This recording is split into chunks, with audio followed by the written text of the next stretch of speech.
Hello everyone, welcome to my channel CRD point by Shivani. तो आज हम स्टार्ट करने जा रहे हैं chapter 6 unit 2 accounting standard 29 provisions, contingent liability and contingent assets. तो चैप्टर को स्टार्ट करने से पहले कुछ इंपॉर्टेंट टर्म्स देखते हैं जो हमारे चैप्टर में यूज़ होने वाले हैं। तो पहली टर्म है हमारी प्रेजेंट ऑब्लिगेशन। प्रेजेंट ऑब्लिगेशन होता क्या है हमारा? Present obligation is a present obligation if based on the evidence available its existence at the balance sheet date is considered probable। यहाँ पे हमें क्या दे रखा है, जब भी हम बैलेंस शीट तैयार करते हैं उससे पहले कोई भी एक ऐसा इवेंट हो जाए जिससे हमें पता चल जाए कि हमें लॉस होना 80% चांसेस है, तो हम क्या करेंगे, उसे प्रोबेबल बोल देंगे। जहाँ पे चांसेस ज़्यादा होते हैं हमारे लॉस होने के, और वो हमारी बैलेंस शीट डेट के टाइम पे ही हमारे पास ऐसे सबूत हैं कि वो होगा ही होगा, वो इवेंट जो हमारी बैलेंस शीट पे अफेक्ट डालेगा, तो वो हो जाएगा हमारा प्रेजेंट ऑब्लिगेशन। नेक्स्ट क्या है हमारा? Possible obligation. पॉसिबल ऑब्लिगेशन क्या होता है? Obligation is a possible obligation if based on the evidence available its existence at the balance sheet date is considered not probable. यहाँ पे सेम हो रहा है, हमारे पास एक ऐसा सबूत है जो बैलेंस शीट की एग्जिस्टेंस के टाइम पर अकर हो रहा है, लेकिन क्या हो रहा है, वो प्रोबेबल नहीं है, यानी कि उसके चांसेस बहुत ही ज़्यादा कम है कि वो इवेंट हमारी बैलेंस शीट पर असर डालेगा या नहीं डालेगा। तो हम क्या बोल देंगे उसे? Not probable. जहाँ भी आपको वर्ड दिख जाए प्रोबेबल, इसका मतलब होता है 80% चांसेस हैं कि वो इवेंट अकर होगा ही होगा। और यहाँ पे लिख रहा है नॉट प्रोबेबल, तो इसका मतलब वो पॉसिबल ऑब्लिगेशन में कन्वर्ट हो जाएगा। इन दोनों में फ़र्क क्या है, प्रेजेंट ऑब्लिगेशन और पॉसिबल ऑब्लिगेशन में? प्रेजेंट ऑब्लिगेशन में यहाँ पे क्या हो रहा है, हमारे पास एक ऐसा सबूत है कि नुकसान होना ही होना है कंपनी को, तो क्या बोलेंगे हम? Present obligation. सबूत हमारे पास कैसे होगा, हमें कैसे पता चलेगा? क्योंकि वो प्रोबेबल है। यहाँ पे 80%, 70%, मेजॉरिटी ऑफ द परसेंट हमारे पास चांसेस होते हैं कि हाँ नुकसान होने वाला है। और पॉसिबल ऑब्लिगेशन में वही क्या हो रहा है, प्रोबेबल नहीं है, यानी कि चांसेस हैं, नुकसान हो भी सकता है, नुकसान नहीं भी हो सकता है, लेकिन जहाँ हमें कन्फर्म पता चल जाए होना ही होना है, तो वो क्या हो जाता है, हमारे प्रोविजंस। उनके लिए हम पहले ही तैयार रहते हैं और प्रोविजन तैयार करते हैं। और जहाँ प्रोबेबल नहीं है, यानी कि वहाँ पे 50% चांसेस है कि हमें नुकसान हो भी सकता है और नुकसान नहीं हो सकता, और तो इसे क्या करेंगे, हम बैलेंस शीट में दिखाएंगे नहीं, और इसको हम कहेंगे कंटिंजेंट लायबिलिटी। और ये हमने पहले ही पढ़ रखा है कि कंटिंजेंट लायबिलिटी कहाँ शो होती है? बैलेंस शीट के फुट नोट में। क्लियर? अब आते हैं नेक्स्ट पॉइंट पे। प्रोविजन क्या होता है? हमारे चैप्टर का नाम क्या था? Provision, contingent liability and assets. Contingent assets, तो हम क्या पढ़ रहे हैं? सबसे पहले प्रोविजन, कि प्रोविजन क्या होते हैं। ये provision is recognized when, provision कब रिकॉग्नाइज होता है? And enterprise has present obligation. Present obligation का मतलब अभी हमने क्या बताया था कि हमारे पास 100% सबूत है कि कोई भी इवेंट ऐसा होने वाला है जिससे कंपनी को नुकसान होगा as a result of past event, यानी कि वो एक इवेंट हुआ है पास्ट में जिसकी वजह से हमें क्या पता चल गया आज प्रेजेंट में कि कंपनी को नुकसान होने वाला है। अब नुकसान होगा तो कंपनी क्या तैयार कर लेगी उसके लिए? प्रोविजन। क्लियर? फिर नेक्स्ट पॉइंट क्या देखा है? It is probable. प्रोबेबल मतलब वही हमारे पास 100 या 80% चांस है उस इवेंट के होने के, that an outflow of resources, outflow हो रहा है रिसोर्सेज का, इम्बॉडिंग इकोनॉमिक बेनिफिट। हमारे इकोनॉमिक बेनिफिट कौन कौन से होते हैं? कैश। तो क्या हो रहा है? आउटफ्लो हो रहा है किस चीज़ का? कैश का। Will be required to settle the obligation. हम क्या कर रहे हैं, हमारा आउटफ्लो ऑफ रिसोर्सेज हो रहा है किस चीज़ के लिए? To settle the obligation. हमें अपनी कोई भी ऐसी ऑब्लिगेशन थी जिसे सेटल करनी है, उसके लिए क्या हो रहा है? Outflow of resources. और थर्ड पॉइंट है, a reliable estimate can be made of the amount of obligation, यानी कि रिलायबल एस्टिमेट एक हमारे पास एक्यूरेट अमाउंट होनी चाहिए। जैसे कि हमारे पास हम प्रोविज़न बनाते हैं किसी भी चीज़ का, तो जब उसकी अमाउंट लिखते हैं ना बैलेंस शीट में कि 100 है, 1000 है, क्या अमाउंट है उस चीज़ की, तो एक रिलायबल एस्टिमेट होना चाहिए हमारे पास, एक परफेक्ट, एक एक्यूरेट अमाउंट होनी चाहिए जो हम बैलेंस शीट में शो करने वाले हैं। लास्ट में हमने यहाँ पे क्या लिख रखा है? If these conditions are not met no provision should be recognize, यानी कि अगर कोई चीज़ हम लिख रहे हैं या अपनी बैलेंस शीट में शो कर रहे हैं प्रोविजन के नाम से, तो उसको ये तीनों पॉइंट मानने ज़रूरी हैं। अगर इन तीनों पॉइंट में से वो एक भी पॉइंट कवर नहीं करता तो वो हमारा प्रोविजन नहीं माना जाएगा। कोई भी चीज़ प्रोविजन कब मानी जाएगी? जब ये तीनों पॉइंट एग्री करेंगे तभी हम उसे प्रोविजन बोलेंगे। नेक्स्ट पॉइंट क्या है हमारा, कंटिंजेंट लायबिलिटी। कंटिंजेंट लायबिलिटी क्या होता है देखते हैं। A possible obligation that arise from past event and the existence of which will be confirmed only by the occurrence or non-occurrence of one or more uncertain future events not wholly within the control of enterprises। Simple सी बात है, यहाँ पे हमें क्या दे रखा है, possible obligation. Possible obligation कौन से होते हैं हमारे, जहाँ पर हमारे पास 50% चांसेस रहती हैं, वो प्रोबेबल नहीं होता है। तो क्या हो जाएगा यहाँ पे, अनसर्टेन फ्यूचर इवेंट्स हैं। इसका एग्जांपल लेते हैं हम, जैसे हमारा कोई कोर्ट में केस चल रहा है और उस केस का रिजल्ट कब आने वाला है, नेक्स्ट फाइनेंशियल ईयर में, तो वो हमारे लिए कंटिंजेंट लायबिलिटी हो जाएगी कि हमारे ऊपर उसकी कोई भी ऑब्लिगेशन आने वाली है। हमें या तो हम केस हार जाएंगे या हम केस जीत जाएंगे। अब हमें दिख रहा है इस फाइनेंशियल ईयर में कि हाँ हम कोर्ट केस हार जाएंगे, तो हम क्या करेंगे, उसकी कंटिंजेंट लायबिलिटी तैयार कर लेंगे, क्योंकि हमारे पास 50% चांस है, या तो हम हार जाएंगे या तो हम जीत जाएंगे। अगर हम हार जाएंगे तो क्या करेंगे, हम उसके लिए कंटिंजेंट लायबिलिटी तैयार कर लेंगे और उसको कहाँ शो करेंगे, फुट नोट में बैलेंस शीट के। नेक्स्ट क्या है, a present obligation that arise from past event but is not recognised because. अभी हमने पीछे क्या पढ़ा था, यहाँ पे हमने पीछे पढ़ा था अगर प्रेजेंट ऑब्लिगेशन है तो उसे क्या बोलेंगे हम, प्रोविजन। और लेकिन यहाँ पे क्या लिख रहा है, प्रेजेंट ऑब्लिगेशन है तो सही और पास्ट इवेंट से ही अराइज हो रही है वो, लेकिन उसे हम रिकॉग्नाइज नहीं करेंगे, उसे हम प्रोविजन नहीं मानेंगे। और वो क्यों नहीं मानेंगे, क्योंकि वो प्रोबेबल नहीं है या उसकी कोई रिलायबल एस्टिमेट नहीं है, कोई पर्टिकुलर अमाउंट ही नहीं है। जब कोई पर्टिकुलर अमाउंट नहीं होगी तो हम बैलेंस शीट में क्या शो करेंगे, प्रोविजन के नाम पर। तो इसलिए हम क्या देखते हैं कि प्रेजेंट ऑब्लिगेशन हम रिकॉग्नाइज कब नहीं करेंगे, या तो वो प्रोबेबल ना हो, प्रोबेबल नहीं है यानी कि वही 50% चांस है, और 50% चांस होते हैं तो उसे हम कंटिंजेंट लायबिलिटी बोलते हैं। और प्रोबेबल होती है यानी कि हमारे पास 100 से 80% चांसेस है कि इवेंट होने वाला ही है, तो क्या करते हैं, हम उसे प्रोविजन मान लेते हैं।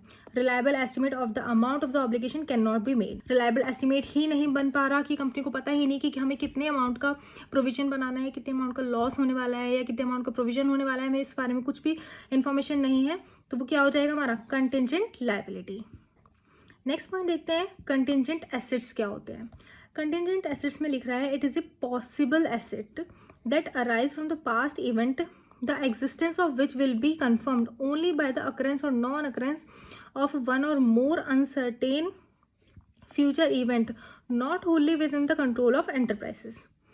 कंटिंजेंट एसेट्स हमारे वो होते हैं जिसके बारे में हमें पता नहीं रहता कि हमें कोई भी फ़ायदा होने वाला है या नहीं होने वाला।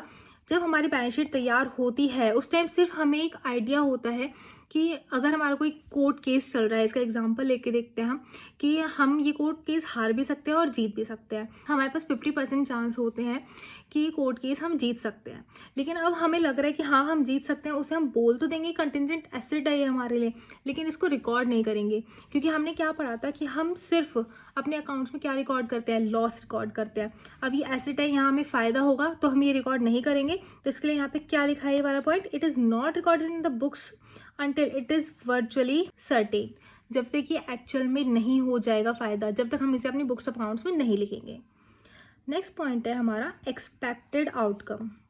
एक्सपेक्टेड आउटकम क्या होता है, या तो वो इनफ्लो होता है या होता है वो आउटफ्लो किस चीज़ का, इकोनॉमिक बेनिफिट्स का। इनफ्लो में क्या होगा, वो पॉसिबल एसेट बन जाएगा, यानी कि हमारे पास आ रहा है, हमें मिल रहा है तो वो क्या हो जाएगा, एसेट, पॉसिबल एसेट। तो वो क्या कहलाया जाएगा, कंटिंजेंट एसेट्स, जो कि नॉट रिकॉर्ड इन बुक्स में रिकॉर्ड नहीं होगा। नेक्स्ट क्या है हमारा, आउटफ्लो ऑफ इकोनॉमिक बेनिफिट, यानी कि हमारे पास से जा रहा है, तो या तो वो प्रोबेबल होगा या वो रीजनेबली पॉसिबल होगा या वो रिमोट होगा। अब यहाँ पे प्रोबेबल का मतलब क्या होता है, हमारे पास 80% चांस है कि वो इवेंट होना ही होना है, तो हम क्या कर देंगे उसका, हम उसे प्रोविजन बना देंगे, रिकॉर्डेड इन बुक्स कर देंगे और उसे रिकॉग्नाइज अपनी बैलेंस शीट में कर लेंगे। जो हमारे प्रोविजन होते हैं हम उन्हें बैलेंस शीट में रिकॉग्नाइज कर लेते हैं, लायबिलिटी साइड। नेक्स्ट क्या है हमारा, रीजनेबली पॉसिबल, यानी कि हमारे पास रीजनेबली पॉसिबल हो सकता है वो, हमारे पास 50% चांस है कि ये इवेंट हो भी सकता है और नहीं भी हो सकता, रीजनेबल पॉसिबल है। तो यहाँ पे क्या करा हमने, कंटिंजेंट लायबिलिटी बना ली उसकी, हम कहाँ शो करेंगे उसे, फुट नोट में अपने फाइनेंशियल स्टेटमेंट्स में, और इसे रिकॉग्नाइज नहीं करेंगे। ये रिकॉग्नाइज नहीं होता, ये क्या होता है, फुट नोट में शो किया जाता है। और फिर आता है हमारा रिमोट, यानी कि यहाँ पे बिल्कुल 0% चांस होते हैं कि कोई इवेंट होने वाला है या नहीं होने वाला, तो उसे क्या करते हैं हम इग्नोर कर देते हैं। नेक्स्ट पॉइंट हमारा क्या बोलते हैं हमसे, रीइम्बर्समेंट क्या होता है? An enterprise with a present obligation may be able to seek reimbursement of part or all of the expenditure from another party। यानी कि जो भी हमारा खर्चा हुआ होता है वो क्या करते हैं, इसका यहाँ पे जो हम कंटिजेंट लायबिलिटी के बारे में पढ़ रहे हैं, इसका सबसे ज़्यादा रिलेटेबल एग्जांपल होता है एक कोर्ट केस। यहाँ पे हमारा एक कोर्ट केस चल रहा है एक फाइनेंशियल ईयर में। तो यहाँ पे क्या हो रहा है, हमारा जो दूसरी पार्टी थी इस फाइनेंशियल ईयर के बीच में हमारे जितने भी एक्सपेंसेस हुए होंगे उस कोर्ट केस को लड़ने के लिए, तो यहाँ पे क्या होगा, वो दूसरी पार्टी ने रीइम्बर्स कर दिया, मतलब हमें वापस रिटर्न कर दिए। या तो वो पार्ट में रिटर्न करेगा या फिर सारे एक्सपेंडिचर हमने जितने भी करे होंगे वो रिटर्न कर देगा। तो उसी क्या बोलेंगे हम, रीइम्बर्समेंट।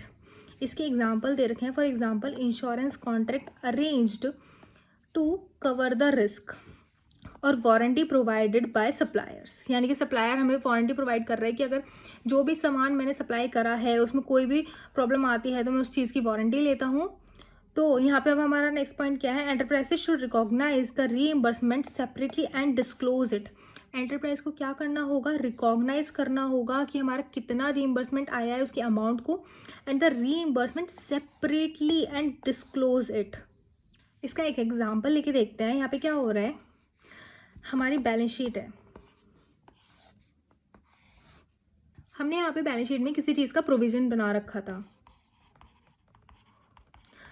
सपोज करते हैं 1000 रुपीज़ का हमने प्रोविज़न बना रखा है और यहाँ पे हमें क्या हुआ, हमें रीइम्बर्समेंट हो गया अपने किसी भी अनदर पार्टी से। और हमने जो प्रोविज़न बना रखा था कि 1000 रुपीज़ हमें मिलने के चांसेस बहुत ही ज़्यादा कम है, तो अब हमें वो मिल गए। अब उसमें से हमें पार्टली एक अमाउंट मिली है 500 रुपीज़ की। तो हम क्या करेंगे, रीइम्बर्समेंट के नाम से यहाँ माइनस करके 500 दिखा देते हैं अपनी बैलेंस शीट में। लेकिन रीइम्बर्समेंट क्या कहता है हमें यहाँ पर, कि reimbursement separately and disclose it. Separately show करना है और उसके डिस्क्लोज करना है। अब हमने यहाँ पर सेपरेटली तो शो नहीं करा, हमें यहाँ पे क्या करा, प्रोविजन में से माइनस कर दिया उसे। तो ये तरीका हमारा बिल्कुल गलत हो जाएगा। हमें इस तरीके से अपनी बैलेंस शीट में से शो नहीं करना। अब जो हम शो करेंगे उसे बैलेंस शीट में, वो करेंगे कुछ इस तरीके से। यहाँ पे हमने बना रखा है प्रोविजन 1000 रुपीज़ का, और अब हमने लिया है किसी चीज़ का इंश्योरेंस। तो इंश्योरेंस के नाम से हम उसे शो कर देंगे अलग से बैलेंस शीट में कि हमें इतना अमाउंट रीइम्बर्स हो गया। क्लियर?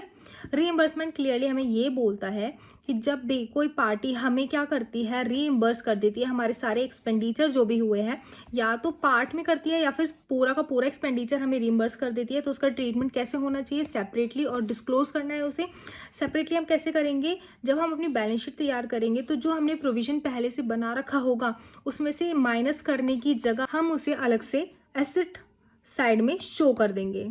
अब देखते हैं हमारा नेक्स्ट टॉपिक। यहाँ की देखा है, provision should be reviewed at each balance sheet date. हमारे जितने भी बैलेंस शीट डेट पर प्रोविजंस होंगे हमें हर साल उसे क्या करना होगा, रिव्यू करना होगा। और लास्ट में हमें क्या बताता है, डिस्क्लोजर। तो डिस्क्लोजर में क्या दे रखा है कि carrying amount of provision at the beginning and at the end of the period हमें बताना ज़रूरी होता है। हमें क्या करना है, डिस्क्लोज करना है कि हमने जब प्रोविजन साल के पहले क्या था और साल के लास्ट में क्या था। एडिशन टू प्रोविजन, हमने कितने और प्रोविजन ऐड कर दिए। Amount use against provision during the year, यानी कि वही रीइंबर्समेंट कर दिया हमने यहाँ पे। और एनी रिवर्सल, अगर कोई भी रिवर्सल हो रहा है तो हमें क्या करना होगा, वो अपने बुक्स ऑफ अकाउंट में शो करना होगा और उसे डिस्क्लोज करना होगा। इसी के साथ हमारी थ्योरी कंप्लीट हो जाती है। अब हम देखते हैं कुछ इलस्ट्रेशंस और कुछ क्वेश्चंस। इलस्ट्रेशन 2 क्या बोलते हैं हमसे, EXOX Limited is in the process of finalizing its account for the year ended 31st March 2002. The company seeks your advice on the following. Company हमसे एडवाइस मांग रही है किस चीज़ के लिए। The company sales tax assessment for assessment year 2001-2 has been completed on 14 Feb 2004 with a demand of 2.76 crore. The company paid the entire due under protest without prejudice to its right of appeal. The company filed its appeal before the appellant authority, wherein the grounds of appeal cover tax on additions made in the assessment order for a sum of 2.10 crore. ये हमारा financial year है और यहाँ पर income tax authority के according 2.76 crore हमारा tax बनता है। अब हमें क्या लगता है कि ये बहुत ज़्यादा टैक्स है जो एक इनकम टैक्स अथॉरिटी हमसे मांग रही है। तो हमने क्या देखा कि यहाँ पे 2.10 crore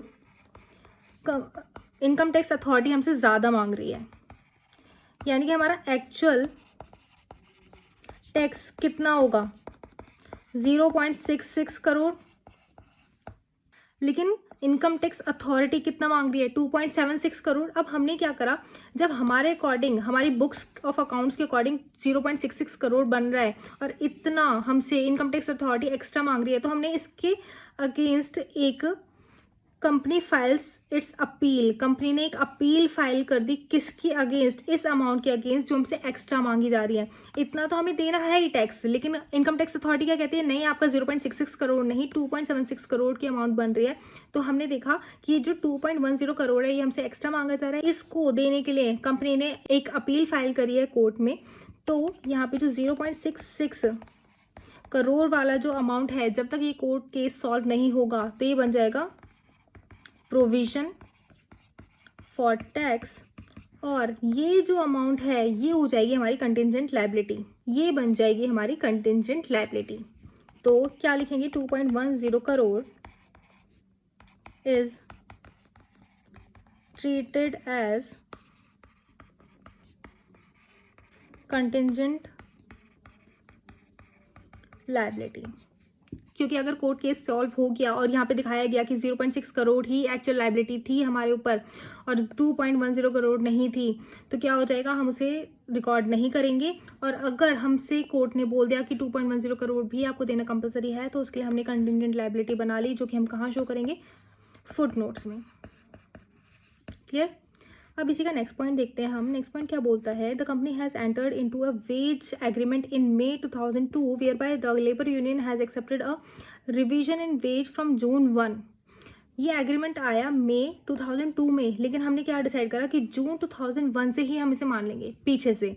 the agreement provided that the hike till May 2002 will not be paid to the employees but will be settle to them at the time of retirement. अब हमने जून 2001 से जो इनका इंक्रीमेंट माना था वो हमें देना था May 2002 में, लेकिन हमने May 2002 में उसे नहीं दिया। हमने क्या करा, जितना भी एक्स्ट्रा अमाउंट था उसे हमने क्या करा, सेटल कर दिया to them at the time of retirement पे। The company agree to deposit the arrears in government bond by September 2002। तो कंपनी ने डिसाइड किया एग्री टू कि डिपोजिट कर देंगे हम जितना भी एरियर है किसमें, गवर्नमेंट बॉन्ड्स बाय September 2002 में। तो इसकी भी एक स्टोरी देखते हैं हम, इसमें क्या दे रखा है क्वेश्चन में। तो यहाँ पे हमारा पॉइंट नंबर 2 हमसे क्या बोलता है, हमारा फाइनेंशियल ईयर है 1 अप्रैल 2001 और जून 2001 से स्टार्ट हो रहा है इंक्रीमेंट लेबर के सैलरी में। 31 मार्च में क्या हो रहा है, हमारा बुक्स क्लोज हो रही है। और ये जो इफ़ेक्ट आया था, ये इफ़ेक्ट आया कब से था, May 2002 से, जो कि इसमें क्या दे रखा है आगे जाके September 2002 में क्या हो रहा है, गवर्नमेंट के एरियर्स में डिपॉजिट कर दिया गया है। तो हम यहाँ क्या देखेंगे कि जून से लेके मार्च तक हमें जो एंट्री करनी है, जो एरियर आया है हमारा, यानी कि जो लेबर को अमाउंट मिलनी थी एक्स्ट्रा वाली, वो अमाउंट यहाँ सितंबर में जाके शिफ्ट हो गई। तो इन दोनों के बीच का टाइम यानी कि जून 2001 से 31 मार्च 2002 में जो एरियर आया है, arrear are required to be provided in the books of accounts। Clear. यानी कि जो भी एरियर हमें यहाँ दिखाया जा रहा है इस टाइम पीरियड के बीच में, जो कि हमने क्या कर दिया आगे जाके शिफ्ट कर दिया उसे सितंबर में, इस फाइनेंशियल ईयर को जब इसकी बैलेंस शीट बनेगी तो ऑब्वियस सी बात है कि वो आगे जाके ही बनेगी, एकदम 31 मार्च वाली रात को ही थोड़ा ना बैलेंस शीट हमारी बन के आ जाएगी। तो हम क्या करेंगे, यहाँ का जितना भी हमारा एरियर दिखाया जा रहा है उसे हम अपनी बुक्स ऑफ अकाउंट में शो करेंगे, क्योंकि जो इंक्रीमेंट होना था वो जून से ही तो होना था, चाहे हमने डिसाइड कभी भी किया हो, लेकिन डिसाइड क्या करा था हमने ये कि जून से होना है। तो जून से 31 मार्च जब तक हमारी बैलेंस शीट नहीं बनती, जब तक जितना भी एरियर दिखाया जाएगा उसे हम अपनी बुक्स ऑफ अकाउंट में रिकॉर्ड करेंगे। अब है हमारा last question, question number 6. Sun Limited has entered into a sale contract of 5 crore with X Limited during 2001 and 2002 financial year. The profit on this transaction is 1 crore. The delivery of goods is to take place during the first month of 2002 or 3 financial year. In case of failure of Sun Limited, the deliver within the schedule, a compensate of 1.5 crore is to be paid to X Limited. तो सबसे पहले देखते हैं, सन limited ने एक contract करा है x limited से 5 करोड़ का, और जिसमें उसे प्रॉफिट कितना मिलने वाला है 1 करोड़ का. अब उसने बताया है कि 2002 और 3 के फर्स्ट मंथ में ही हमें डिलीवरी करनी है, और अगर वो डिलीवरी नहीं हो पाई तो हम उसे 1.5 करोड़ देंगे एज ए कंपनसेट. किसको देंगे? एक्स लिमिटेड को. Sun Limited planned to manufacture the goods during the last month of 2001-2002 financial year. As on balance sheet date 31st March 2002, the goods were not manufactured, and it was likely that Sun Limited will be able to meet the contractual obligation. Should Sun Limited provide for contingency as per Accounting Standard 29? अब यहाँ क्या दे रखा है, 2001 और 2 के last वाले month में इन लोगों ने मैन्युफैक्चर स्टार्ट करने का ट्राई किया था, लेकिन वो मैन्युफैक्चर हो नहीं पाया, वर नॉट मैन्युफैक्चर्ड. तो यहाँ पे क्या होगा कि क्या डिसाइड कर रखा था, अगर वो काम नहीं हो पाया, फर्स्ट मंथ के अंदर डिलीवरी नहीं हुई, तो कंपनसेट क्या कितने का करेंगे? 1.5 करोड़ का. तो सिंपल सी बात है, पॉइंट नंबर 1 हमसे क्या कह रहा है कि इसको हम कंटिजेंसी मानेंगे या नहीं मानेंगे. तो यस, ये एक कंटिजेंसी है और ये प्रोबेबल है यहाँ पर कि हमें कंपनसेट करना ही होगा 1.5 करोड़ का. तो यहाँ पे क्या लिखेंगे? यस, ये कंटिजेंसी है जो कि प्रोबेबल है और इजीली रिलायबल है, रिलायबल टू एस्टिमेट. हमें अमाउंट भी पता है कि कितनी अमाउंट का हमें प्रोविज़न बनाना है, तो हम यहाँ पे क्या करेंगे? Provision is to be made. और नेक्स्ट पॉइंट क्या कहता है? Should provision be measured as the excess of compensation to be paid over the profit. Simple सी बात है, हमारा क्या था, हमने पहले ही तय कर रखा था कि 1.5 करोड़ का हमें कंपनसेट करना है. अब हमें नहीं पता हमें प्रॉफिट हो रहा है या नहीं हो रहा, हम कोई भी सेट ऑफ नहीं करेंगे या फिर कोई भी excess of compensation to be paid, ऐसा कुछ नहीं होगा. सिर्फ जितने की हमने प्रोविजन बनाया है हमें उतना ही रिकॉर्ड करना है 1.5 करोड़ से. इसी के साथ हमारा ये चैप्टर कंप्लीट होता है. तो अगर किसी भी स्टूडेंट को किसी भी टाइप की कोई भी प्रॉब्लम हो तो प्लीज़ कमेंट सेक्शन में ज़रूर बताएं. Thank you.